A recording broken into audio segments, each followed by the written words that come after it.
सबसे जो important factor मेरे पॉइंट ऑफ व्यू से है वो है नॉन अवेलेबिलिटी ऑफ सर्विसेज, जिसको भी आप एंड स्टेज रीनल फेलियर या CKD5 लेबल करते हैं। तो वो एक एलिमेंट ऑफ डिप्रेशन उसके अंदर एक आ जाता है। एक तो पेशेंट जॉबलेस हो गया, उसके साथ जो आने वाला है वो भी जितने टाइम पीरियड के लिए वो ट्रैवल करेगा आएगा वो भी जॉबलेस हो गया। ये तमाम तरह चीज़ें जो होती हैं हमारी एक बर्डन बनती हैं।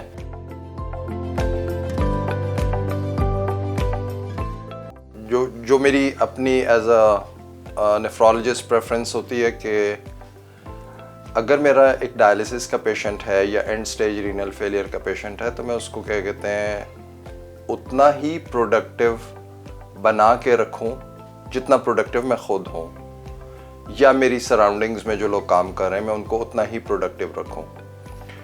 बट अनफॉर्चुनेटली हमारे यहाँ साइकोलॉजिकली इस चीज़ को इस लेवल पे एड्रेस नहीं किया जाता, और जब कोई जिसको भी आप एंड स्टेज रीनल फेलियर या CKD5 लेबल करते हैं तो वो एक एलिमेंट ऑफ डिप्रेशन उसके अंदर एक आ जाता है।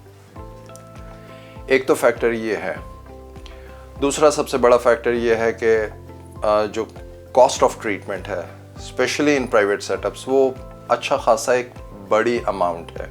सबसे जो इम्पॉर्टेंट फैक्टर मेरे पॉइंट ऑफ व्यू से है वो है नॉन अवेलेबिलिटी ऑफ सर्विसेज जो नियरेस्ट एरियाज़ में है। ये वो फैक्टर्स हैं जिसकी वजह से कि क्वालिटी ऑफ लाइफ सफ़र कर जाती है। जो चीज़ प्रैक्टिकली मैं ऑब्ज़र्व कर रहा हूँ अपने सेटअप के हिसाब से वो ये है कि सिर्फ डायलिसिस पेशेंट को ही ना देखें।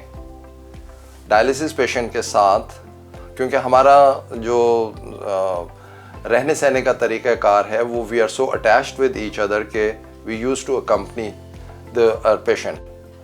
सो एक तो पेशेंट जॉबलेस हो गया, उसके साथ जो आने वाला है वो भी जितने टाइम पीरियड के लिए वो ट्रैवल करेगा आएगा वो भी जॉबलेस हो गया। ये loss of working hours, cost, travelling plus underlying multiple disease processes, ये एक बहुत बड़ा सेटबैक होता है। और ये तमाम तरह चीज़ें जो होती हैं हमारी एक बर्डन बनती हैं जिसको कि अनफॉर्चुनेटली हमारे सेटअप के सिवाय हमारे सेटअप के अलावा बाहर की दुनिया में एड्रेस नहीं किया जाता। सो हमारी कोशिश ये होती है कि हम किसी तरीके से अपने मरीज़ को इतना प्रोडक्टिव, इतना डायनामिक बना सकें कि वो अपनी जॉब के अंदर सिर्फ 4 घंटे की डायलिसिस के बाद वो अपनी जॉब रिज्यूम करे, ताकि वो उतना ही एक्टिव अर्निंग मेंबर हो और किसी के ऊपर डिपेंडेंट ना हो।